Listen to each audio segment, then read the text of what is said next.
Nabulabog ng sunog ang mahimbing sarang gabi ng ilang residente sa Malate, Maynila. Umabot sa 100 pamilyang nawala ng tirahan sa sunog na iniimbisigahan kung sinadya. Nakatutok si Jomer Apresto.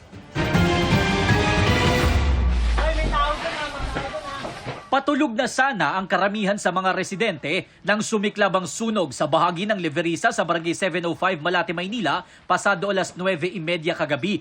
Ang 50 years old na si Mase, nasa taas na ng kanilang bahay nang biglang sumigaw ang kanyang pamangkin. Aso ko lang.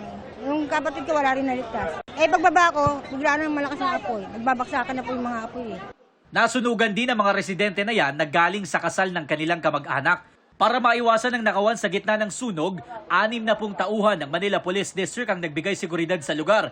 Ayon sa Bureau of Fire Protection, dahil dikit-dikit at gawa sa light material sa mga bahay, mabilis na kumalat ang apoy kaya agad itinaas sa ikalawang alarma ang sunog.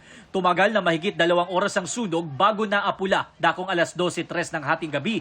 Umabot sa halos 40 truck ng bumbero ang rumesponde. Then meron po tayong 2 fire hydrant, so hindi tayo nahirapan sa water supply natin. More than 15 to 20, tinatayang 20 houses ang naapektuhan.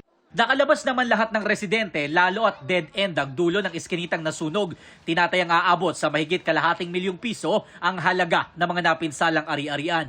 Dito sa covered court na ito sa Barangay 720, pansamantalang manunuluyan ng mga residenteng nasunugan sa Barangay 705. Sabi ng MDSW, nasa 50 modular tents ang inilatag nila dito. Ang problema dahil masyadong maraming residente ang mga nasunugan, 2 pamilya ang maghahati sa isang tent.